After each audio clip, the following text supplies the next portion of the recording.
Iran Israel যুদ্ধ ছড়িয়ে পড়েছে গোটা মধ্যপ্রাচ্যে। 3 দেশ থেকে ইসরায়েলে হামলা চালানো হচ্ছে। একই সাথে 3 দিক থেকে ইসরায়েলের দিকে ধেয়ে আসছে মিসাইল, ড্রোন আর গোলাবারুদের ঝড়। এই মুহূর্তে যুদ্ধ যেন ইসরায়েলকে ঘিরে এক সর্বাত্মক আগুনে পরিণত হয়েছে। এতে করে ভয় আর আতঙ্কে দিশেহারা অবস্থা ইসরায়েলের। ইসরায়েলি বাহিনীর বিরুদ্ধে ইরান ছাড়াও হামলা চালানো হয়েছে ইরানের প্রক্সি ইয়েমেন ও ফিলিস্তিনের গাজা থেকে। বৃষ্টির মতন ইরানের মিসাইল হামলার আতঙ্ক কাটতে না কাটতেই ইয়েমেনের বিদ্রোহীরাও যুক্ত হয়েছে ইসরায়েলের বিরুদ্ধে, আর তারা সরাসরি হামলা করছে।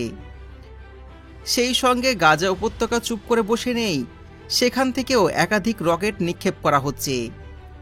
তবে ইরান থেকে নতুন একটা মিসাইল হামলা চালানো হয়েছে, যে মিসাইল হামলায় রীতিমতো কেঁপে উঠেছে গোটা ইসরায়েল। তবে কি সেই মিসাইল, সেটা আপনাদেরকে একটু পর জানাচ্ছি।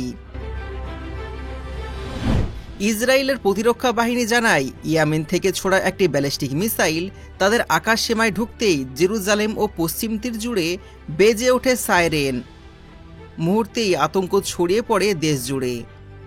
তবে মিসাইলটি তাদের আকাশ সীমায় ঢুকতেই সেটি ভূপাতিত করার চেষ্টা করা হয়েছে, কিন্তু তারা ব্যর্থ হয়েছে। অন্যদিকে গাজা উপত্যকা থেকেও একসাথে বেশ কয়েকটি রকেট ছোড়া হয় ইসরায়েলের আস্কেলন, সদ্রোত এবং বেহেরসেবা অঞ্চলে। কয়েকটি রকেট ইসরায়েলের আয়রন ডোম প্রতিরক্ষা ব্যবস্থা ঠেকিয়ে দেয়, তবে 2টি রকেট আবাসিক এলাকাতে আঘাত হানে এবং 5 জন ইসরায়েলে আহত হয়েছে বলে জানা গেছে। তবে উত্তেজনার কেন্দ্রে এখনও রয়েছে ইরান। শুক্রবার ভোররাত্রে দেশটিতে অপারেশন রাইজিং লায়ন নামে একটা সামরিক অভিযান চালায় ইসরায়েল।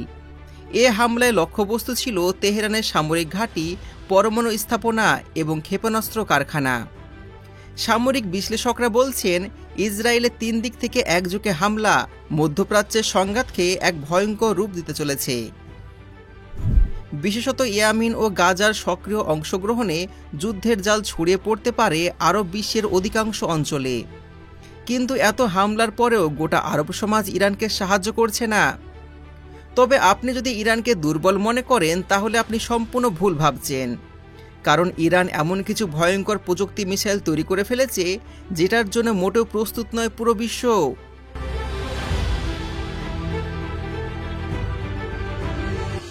ইসরায়েলে ইরান একাধিক ব্যালিস্টিক মিসাইল আক্রমণ করেছে, কিন্তু এর মধ্যে সবথেকে ডেঞ্জারাস যে মিসাইলটা ছিল সেটা হলো হাজ কাসেম। আকাশের বুকে হঠাৎ করে দেখা গেল আগুনের রেখা, চোখের পলক ফেলার আগে বিধ্বংসী বিস্ফোরণ। ইসরায়েলের প্রতিরক্ষা ব্যবস্থা যেন কিছুক্ষণের জন্য থমকে গেল। ইরান বলছে এটা ছিল তাদের নতুন মিসাইল হাজ কাসেম। নামটা শুনে অনেক কিছু বোঝা যায়। শহীদ কাসেম সোলাইমানি নামে এই মিসাইল যেন তার প্রতিশোধের প্রতীক হয়ে উঠেছে। ইরানের রাষ্ট্রীয় সংবাদ সংস্থা জানায়, ইসরায়েলের সাম্প্রতিক পাল্টা হামলার সময় নতুন গাইডেড ব্যালিস্টিক মিসাইলটি ব্যবহার করা হয়। মিসাইলটি এতটাই উন্নত যে মার্কিন থাজ ও প্যাট্রিয়ট সিস্টেমকে দুটোকেই সহজে ফাঁকি দিতে সক্ষম বলে দাবি করছেন ইরানের প্রতিরক্ষা মন্ত্রী।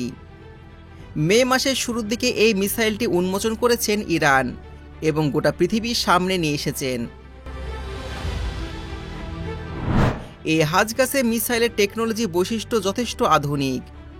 স্কাই নিউজ আরাবিয়ার মতে এটি ফাতেহ 110 সিরিজের নিউ টেকনোলজির অংশ। লম্বায় এটা 11 মিটার এবং ওজনে 7 টন। মিসাইলটি 500 কেজি শক্তিশালী ওয়ারহেড বহন করতে পারে। সবচেয়ে ভয়ানক দিক হলো এই মিসাইলটি বায়ুমণ্ডলে প্রবেশ করে 2 ম্যাক গতিতে এবং লক্ষ্যবস্তুতে আঘাত হানে ম্যাক 5 গতিতে, অর্থাৎ 6115 কিলোমিটার প্রতি ঘন্টা গতিতে। এতে ব্যবহার করা হয়েছে সলিড ফুয়েল টেকনোলজি, যার ফলে এটা খুবই দ্রুত উৎক্ষেপণযোগ্য। আর এটি যেহেতু ইরানের কেন্দ্র থেকে উৎক্ষেপণ করা যায়, তাই শত্রুদের পক্ষে মিসাইলটি উৎক্ষেপণের আগেই শনাক্ত করা অনেক কঠিন হয়ে পড়ে। CNN জানায়, এই মিসাইলের ওয়ারহেড লক্ষ্যবস্তুতে পৌঁছানোর আগে দিক পরিবর্তনের সক্ষমতা রাখে, যা প্রচলিত প্রতিরক্ষা ব্যবস্থায় প্রায় অকার্যকর করে তোলে। বিশ্লেষকরা বলছেন, ইরানি মিসাইল ছোড়ার মাধ্যমে কেবলমাত্র সামরিক নয়, কূটনৈতিক এবং মনস্তাত্ত্বিক চাপ সৃষ্টি করতে চেয়েছে। কারণ আমেরিকা এবং ইসরায়েল উভয় দেশই দীর্ঘদিন ধরে ইরানের ক্ষেপণাস্ত্র কর্মসূচিকে নিয়ন্ত্রণে রাখতে চেয়েছেন।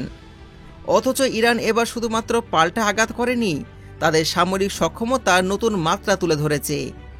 তারা দেখিয়েছে ইরানের কাছে পারমাণবিক বোমা নেই ঠিকই, কিন্তু সেই রকম শক্তিশালী হাইপারসনিক ব্যালিস্টিক মিসাইল রয়েছে, যে মিসাইল ইসরায়েল এবং আমেরিকা কোনোভাবেই আটকাতে পারবে না, আর যে কোনো মুহূর্তে তাদের দেশে হামলা করতে পারে। এই হাজ কাসেম মিসাইল কেবলমাত্র একটি অস্ত্র নয়, এটি মধ্যপ্রাচ্যের রাজনৈতিক সমীকরণ বদলে দেওয়ার একটা ভয়ঙ্কর বার্তা। শাহিদ সোলাইমানি নামে নামকরণ করার কারণটাও কিন্তু অনেক কৌশলীয়।